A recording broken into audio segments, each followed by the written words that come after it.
Muy buenas tardes a todos. Buenas tardes. Mi nombre es Félix González Montejo, soy representante de la Universidad de Rosario. Muchas gracias por su asistencia. Gracias a los que me acompañan aquí en la cercanía y en la distancia, en Skype. A la profesora Marín Truscott, que gracias a ella soy parte del grupo de investigación de educación del bilingüismo para el multilingüismo de la Universidad de los Andes, y los aportes de este grupo han sido invaluables para consolidar esta presentación que daré a continuación, la cual pretende responder esta pregunta: ¿qué debe ser la formación en competencia comunicativa intercultural en la enseñanza de lenguas extranjeras? Primero partamos de una premisa importante. La lengua, como ya hemos visto, significa lo que es el origen de todas las cosas.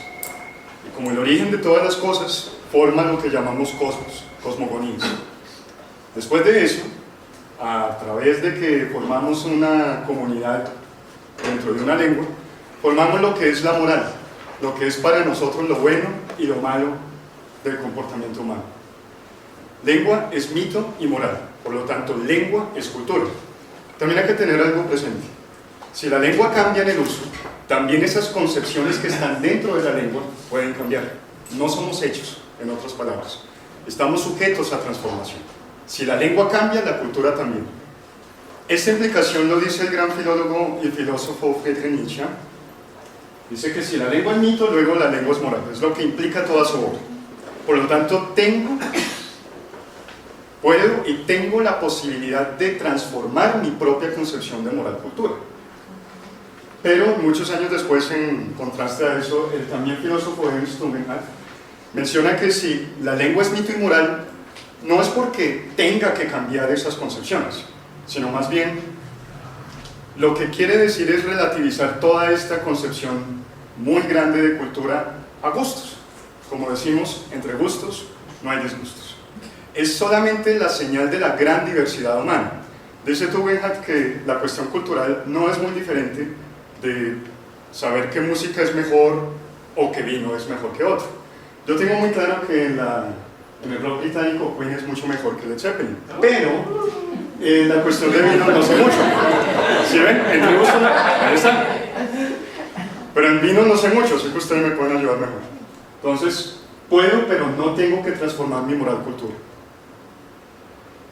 Esta oposición la he resumido de esta manera. Lo primero, la lengua es mito y moral. Eso implica que hay hegemonías, inevitablemente. Hay hegemonías por consenso, hay hegemonías por colonización y hay hegemonías de muchas otras maneras. Pero esas hegemonías, con respecto a ellas, tenemos una relación de amor-odio. Queremos transformarlas, pero a la vez queremos decir, no quiero establecer un statu quo aquí. Realmente tengo el derecho de querer transformarlas o querer quedarme. Entonces, en ese paradigma yo he estado pensando en una trascendencia de lo que es, hasta el marco común europeo, lo que yo llamo una competencia comunicativa intercultural convivialista. ¿Qué quiere decir eso? Como ya se ha expuesto, el marco común europeo lo que pretende, enfocando mucho hacia lo comunicativo, es que tengo que aprender una cosa, luego otra, para convivir, para adecuarme frente al otro. Y eso está muy bien, pero sabemos ustedes y yo que no es suficiente. Mi propuesta va hacia una competencia comunicativa intercultural transformadora. No solamente adecuarme a lo que el otro está diciendo, sino que tanto el otro como yo tenemos que evaluar y reevaluar mi percepción sobre mi cultura y sobre la cultura meta. Esa es la clave de esta propuesta. Esto yo lo enmarco en algo que para mí es algo muy valioso, en que, como ya he dicho en esta dicotomía entre gustos no hay disgustos y que tengo que transformar cosas, nosotros somos diálogo, somos búsqueda. Si somos búsqueda, eso significa que hay que darle paso al reconocimiento al otro como un interlocutor legítimo. Apliquémoslo a algo un poco más práctico. Si yo tengo una concepción de moral y de mito muy clara, por eso yo tengo lo que yo llamo unos innegociables, ¿sí? Algo que de verdad no quiero negociar. Pero si yo le doy voz al otro y lo escucho, hay otra haciendo de lo que es oír de escuchar. Si yo escucho al otro, si yo le doy voz, por lo menos como decimos coloquialmente, esa persona me pone a pensar, me deja esa inquietud. Esa inquietud es el comienzo de las transformaciones, es reconocer que somos búsqueda y que somos diálogo. Es decir, los seres humanos somos producto de muchos diálogos, no somos un monolito. Para territorializarlo a algo mucho más concreto en una propuesta didáctica, lo que yo he hecho es, como ustedes pueden ver, un ciclo, lo que se parece a la investigación-acción, en la cual yo comienzo diciendo, tengo que evaluar mi visión sobre ambas culturas, decir cómo es la otra persona, digamos, mi concepción sobre otra persona. Y quiero que noten que en el nombre de las bases y en la forma de abordar estas bases de esta propuesta, se parece mucho a cuando yo quiero conquistar a otra persona. Una persona que nos agrada mucho y quiero persuadirla para ser mi amigo o ser alguien más. Entonces, ¿para qué yo quiero conocer a otras personas? Esa es la fase 0. La fase 1 es tengo que distinguir a esa persona. Es decir, cómo se viste, cómo huele, cómo habla, cómo verla en la distancia. Lo primero que se ve. Igual en las culturas. ¿Qué es lo primero que se ve? Es lo primero. Lo segundo es abordarlas. Si yo quiero conquistar a esa persona, yo tengo que decirle, hola, ¿cómo estás? Tengo que saludarla, saber qué le gusta, cuáles son sus pasiones, todo eso. En términos culturales, es saber la representación hegemónica, no hegemónica, y las contradicciones de cada una de estas hegemonías. Todo es hegemonía y también todo es falible.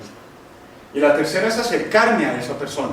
Entonces, quiero acercarme como un amigo, primero que todo, encontrar ese diálogo, encontrar esas cosmogonías una con otra, para transformar mi concepción y la de la otra persona. Y en la fase 4 vuelvo otra vez al inicio, es decir, después de todo este ciclo quiero reevaluar mi visión sobre todo este proceso. ¿Será que yo reevalué mi percepción sobre mí mismo y sobre el otro, sobre mi cultura propia y la cultura meta? ¿O será que no lo hice? ¿O hasta qué punto la otra persona me dejó pensando, me dejó esa inquietud? Hay que hacer diálogo, y hay que hacer diálogo siempre. Por eso hay que ponernos a dialogar tanto con nosotros mismos, con las otras personas. Voy a poner muy brevemente una explicación sobre cada una de estas fases. Antes de entrar de la fase 0, que es evaluar mi visión sobre ambas culturas, pónganse a pensar por un momento en que transformar esa noción de cultura puede ser lo más difícil que una persona puede llegar a hacer en su vida. Y como lo más difícil es ser humildes y decir, estoy equivocado, tengo que reevaluarme, lo primero que tengo que hacer antes es conectarme emocionalmente con mis estudiantes. Eso es lo primero. Eso para evitar todos los filtros afectivos que significa conocer al otro, conocerme a mí mismo. ¿Y eso cómo lo propongo? Mediante una pregunta que es muy importante, que es la primordial al enseñar cualquier cosa y al aprender cualquier cosa. ¿Será que enseñar esto me hace feliz? ¿Será que lo que enseño hace feliz a mi estudiante? ¿Será que aprender eso me hace feliz? Y eso también va en cuanto a la motivación real que yo tengo de aprender otra lengua y cultura. ¿Será que se relacionan esas dos cosas? ¿Con qué o con quiénes sé o no sé convivir? Y si quiero transformar mi visión sobre ambas culturas. Ojo, que aquí en esta fase yo me estoy preguntando si de verdad quiero transformar mi visión o no. Entonces, si no la quiero transformar, está bien. Voy a ir al marco común europeo y quiero acoplarme a la otra cultura. Pero si quiero transformarme, mi visión sobre mi cultura y sobre la del otro, esta es la oportunidad de hacerlo. Es lo primero que tengo que hacer. Evaluar los sesgos, temores, expectativas, lo que llamamos los innegociables, que es que no se puede negociar para mí. Y eso tiene que hacerse con una conexión emocional y con una formación de comunidad de aprendizaje. Un ejemplo breve es una actividad que me gusta mucho hacer en mis clases, es la historia de tu nombre. Entonces, ¿de quién fue la idea de poner el nombre que tienes? ¿Será que el nombre que tienes te define como persona, como individuo? ¿Será que te lo quieres cambiar? ¿Será que eres totalmente lo contrario a lo que dice tu nombre? Mi nombre es Félix, significa feliz en latín. ¿Será que soy una persona muy feliz y muy alegre? ¿Qué significa para mí ser feliz? Entonces, formar esa conexión emocional es lo primero.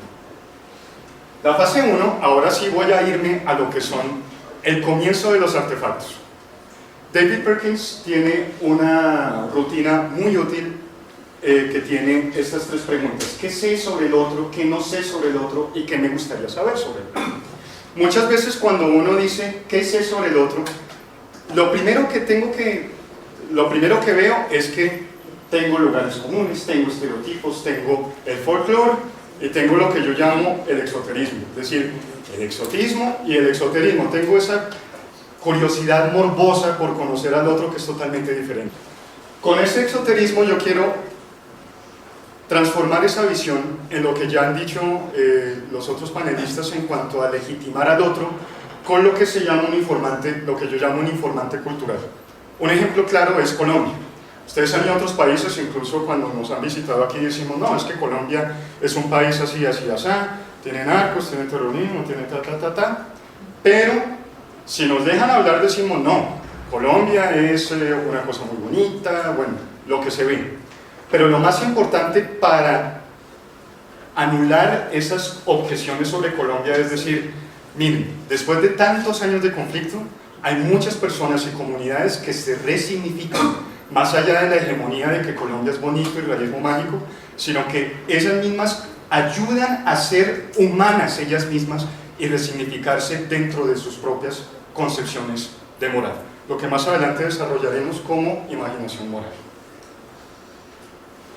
La fase 2 es abordar ambas culturas. Ahora voy a decir, bueno, ya me adentro a lo que hasta aquí el marco común europeo dicen hay que aprender. Entonces hay que aprenderlo en mi propuesta mediante 3 fases fundamentales. La primera es el choque cultural. Mi compañera anterior Beatriz ya ha dicho sobre sobre los ejemplos de esto y decir no, realmente los choques culturales, aunque si bien podemos tomarlo primeramente como algo muy aterrador y algo muy tenaz de lograr, lo que debo decir es que esos malos entendidos y esos temores sobre que, por ejemplo, yo toco a una persona de Asia, de Extremo Oriente, puedo lograr hacer ese malentendido y se va a disgustar conmigo. Pero tal cual como yo aprendo la lengua equivocándome, esta concepción de choque cultural debe ser un poco más abierta en cuanto a que son errores naturales, son errores que se tienen que asumir y son errores que son inevitables. Si son errores inevitables, yo puedo hacer un cambio frente a ese abordaje que es muy difícil para los docentes en un momento, pero que eventualmente debe lograrse como un error, tal cual como lo cometemos en la lengua. Ahora sí, los artefactos. Todo lo que se llama música, arte, literatura, manufactos que ha hecho toda esta lengua, hay que abordarlo en tareas y proyectos, de una manera que se pregunte cuáles son las representaciones que están ahí mismo, como lo dijo el profesor Carlos Rico hace un momento. Un ejemplo breve es un proyecto que estoy haciendo que se llama Canción Hispana, en la cual maneja mediante canciones en tareas y proyectos, como por ejemplo la canción bien conocida de Carlos Vives, La Tierra del Olvido, un gran vallenato. Se da esa contradicción entre lo que para él es la Tierra del Olvido y lo que para los indígenas de la Sierra Nevada es la Tierra del Olvido. Para ellos no es la Tierra del Olvido, siempre ha estado ahí. Entonces, es la tierra que siempre me ha significado como comunidad indígena. Entonces, trascender más allá de la canción, y que es muy bonita, cómo analizar esta dicotomía y cómo hacerla dialogar.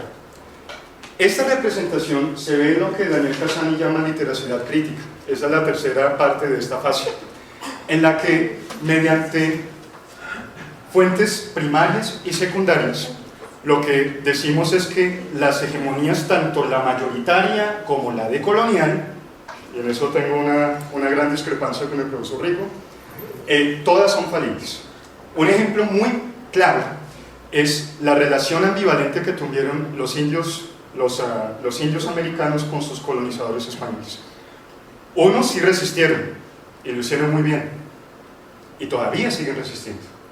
Pero otros, para sobrevivir sociopolíticamente hablando, tuvieron que hacer colaboracionismo con estos conquistadores europeos para sobrevivir. Entonces, pónganse a pensar en ese contexto.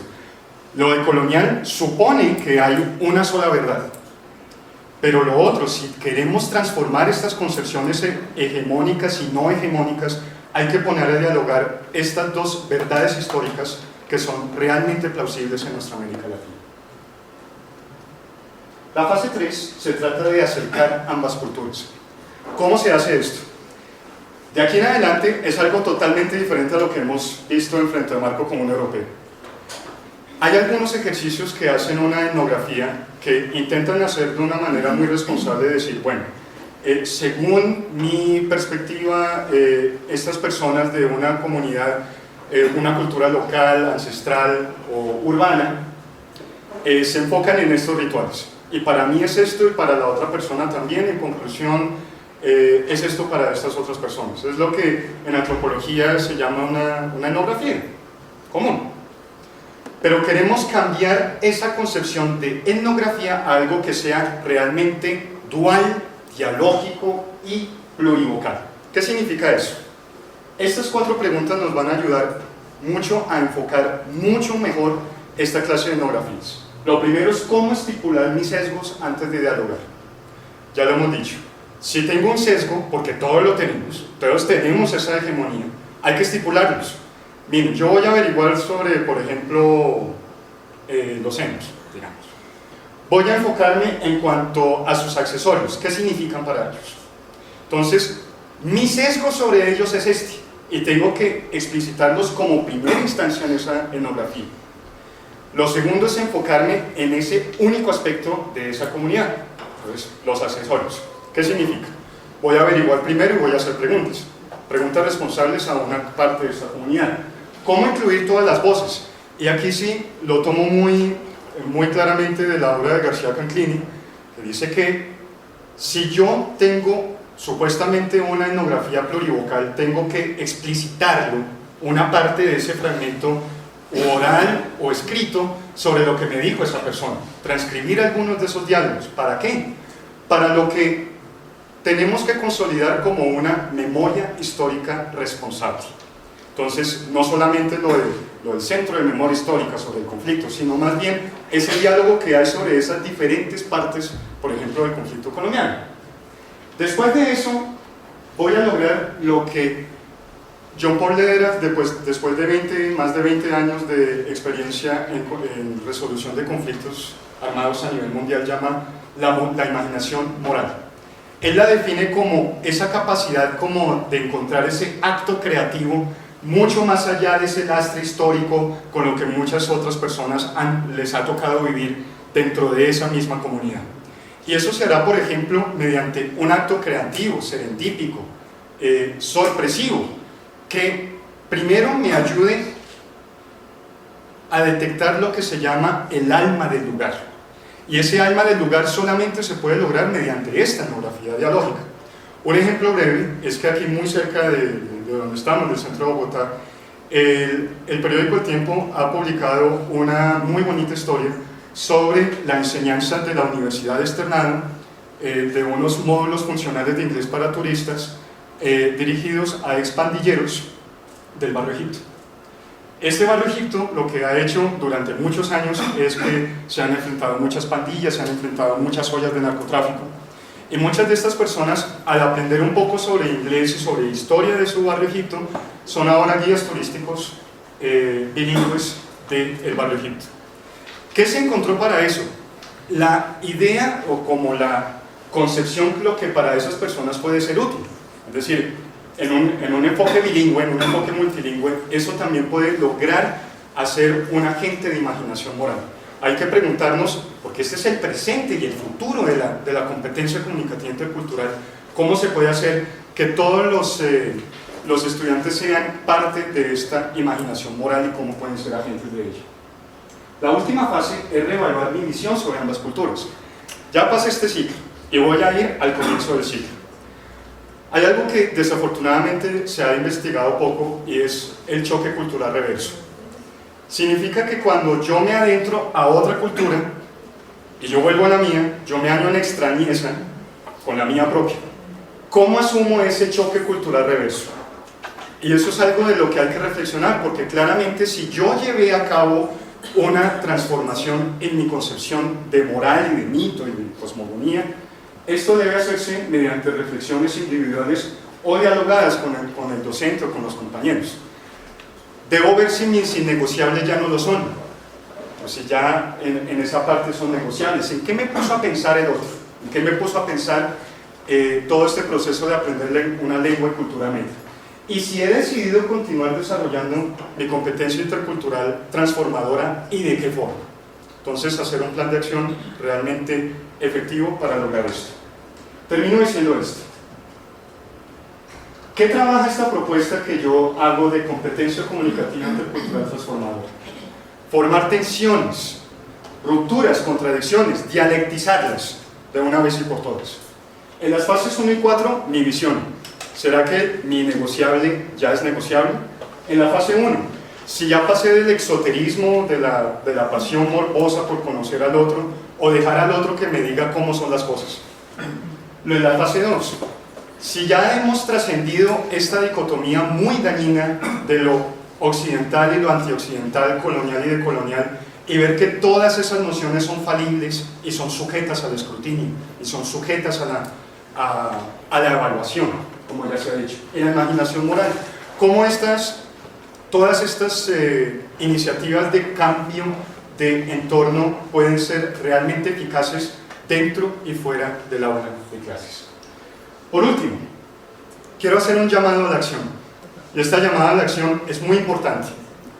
Es tan importante porque nosotros como docentes somos la primera profesión del mundo. Pónganse a pensar en eso. Como la primera profesión del mundo, tengo la responsabilidad de ser un ejemplo vivo de esta transformación de competencia comunicativa intercultural. Eso significa que ya tenemos el llamado ético, la responsabilidad ética de asumirlo nosotros mismos y empoderar a otras personas a que hagan lo mismo. A nuestros estudiantes a que evalúen que todas las hegemonías son falibles. Nosotros lo que nosotros llamamos realidad, en realidad es una realidad virtual. ¿Qué significa eso? Que es falible, que tanto aparece, puede desaparecer. Y eso es lo fascinante de la vida. Lo fascinante de la vida es que no todo es un monolito, sino que también tengo esa capacidad de que si me hacen pensar, ese monolito de a poco se va derruyendo. No vemos el mundo como es, sino como somos. Muchísimas gracias por su atención.